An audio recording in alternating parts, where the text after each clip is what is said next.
राजस्थान, मध्य प्रदेश और छत्तीसगढ़ के विधानसभा चुनाव में कुछ ऐसा हुआ जो बीजेपी की कई नेताओं को भी समझ नहीं आ रहा है। क्या पार्टी ने हिमाचल और कर्नाटक से कोई सबक नहीं लिया? क्या पार्टी यूपी के फॉर्मूले को भूल गई है?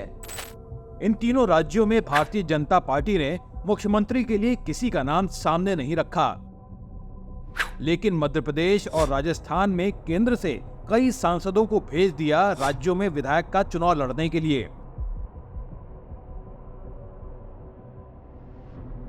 आखिर ये फैसले कौन कर रहा है और क्यों कर रहा है? क्या आपको भी यही लग रहा है कि पार्टी वसुंधरा राजे, शिवराज सिंह चौहान या रमन सिंह से छुटकारा पाने के लिए ये सब कर रही है? लेकिन पार्टी ऐसा रिस्क क्यों ले रही है कि राज्य का चुनाव ही हार जाए? तो भाइयों और बहनों, बात सिर्फ ये नहीं कि ये खेल है, बात ये है कि ये खेल बड़ा है और खेला जा रहा है लोकसभा चुनाव 2024 के लिए। आप लोगों ने लोकसभा चुनाव में तो मोदी की जीत पक्की कर ही पहले से रखी है, लेकिन आपको यहां एमपी चुनाव में भी भाजपा को प्रचंड बहुमत से जिताना है। पूरा खेल क्या है, इसे जानने से पहले जरा कुछ बातें समझ लीजिए। मोदी जी के नेतृत्व में डबल इंजन की सरकार ने राम मंदिर की सभी बाधाओं को दूर करते हुए अयोध्या में भगवान राम के भव्य मंदिर के निर्माण का कार्य प्रारंभ करवा दिया है। आपको याद होगा दोस्तों कि यूपी विधानसभा के चुनाव में ये नारा खूब उछला था कि राज्य में डबल इंजन की सरकार बनी तो जनता की बल्ले बल्ले हो जाएगी। मोदी और योगी को आगे रखकर ही प्रचार किया गया और राज्य में बीजेपी फिर से जीत कर आ गई। फिर आया हिमाचल विधानसभा का चुनाव। बीजेपी ने डबल इंजन सरकार की बात तो की, लेकिन राज्य में किसी नेता को मुख्यमंत्री का चेहरा नहीं बनाया। अब कांग्रेस यहां चुनाव जीत गई। और इसी साल कर्नाटक विधानसभा के चुनाव में वही नारा फिर आया, डबल इंजन की सरकार वाला, लेकिन मुख्यमंत्री के चेहरे पर असमंजस बना रहा और एक बार फिर बीजेपी सत्ता से बाहर हो गई। तो फिर राजस्थान, मध्य प्रदेश और छत्तीसगढ़ में डबल इंजन की सरकार वाला नारा देकर भी मुख्यमंत्री का नाम क्यों नहीं दिया गया है इस बार? एक बार फिर से इस बात को सुनिए गौर से।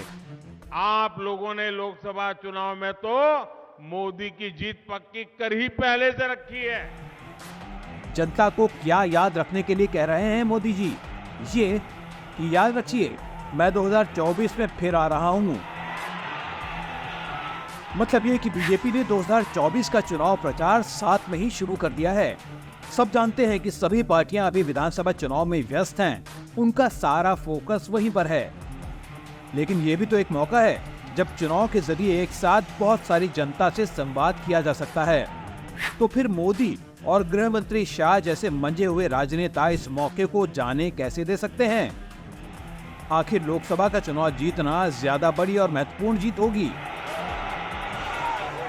अब आप में से बहुत से लोग कह सकते हैं कि मोदी बीजेपी के सबसे बड़े नेता हैं, देश के प्रधानमंत्री हैं और पार्टी के स्टार प्रचारक भी, तो उनका हर राज्य की सभा में जाना तो बनता ही है ना।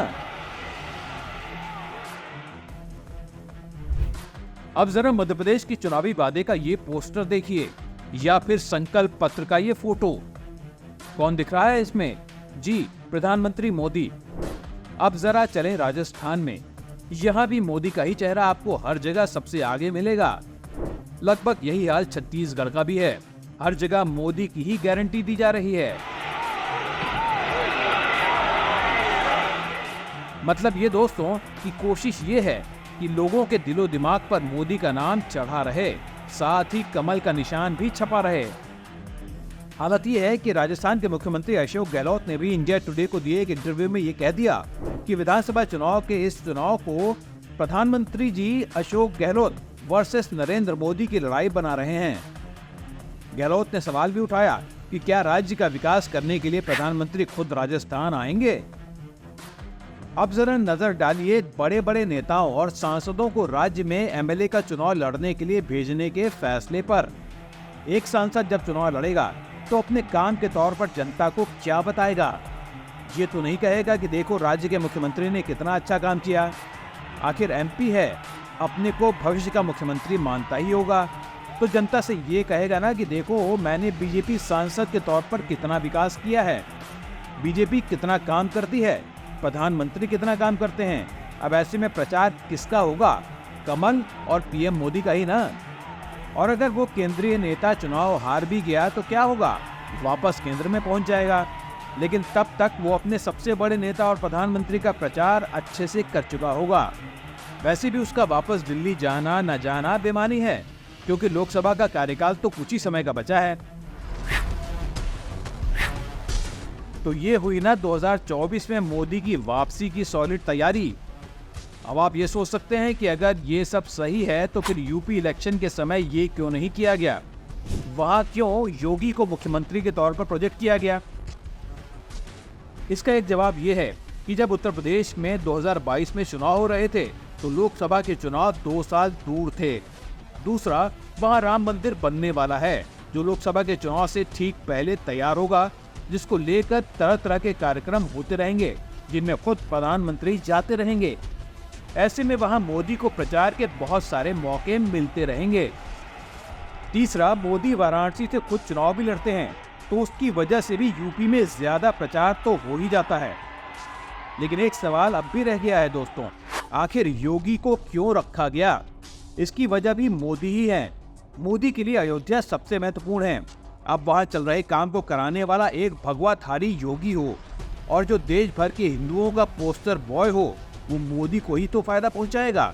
आखिर मोदी राम और हिंदू से कुछ अलग थोड़े हैं। तो अब तक तो आपको समझ आ चुका होगा दोस्तों कि बीजेपी ने राजस्थान, मध्य प्रदेश और छत्तीसगढ़ में जो किया है उसके पीछे एक सोची समझी रणनीति है, एक कैलकुलेटेड रिस्क है जो अगर काम कर गया तो पीएम मोदी का 2024 में हैट्रिक मारना शायद सुनिश्चित हो जाए। ये था Indian politics the Modi factor में आज का हमारा एनालिसिस। आपको कैसा लगा हमें कमेंट कर जरूर बताएं। ये आप ही का चैनल है, तो इसे लाइक और सब्सक्राइब भी जरूर करें, बेल आइकन भी दबाएं ताकि आपको हर वीडियो का अलर्ट मिलता रहे।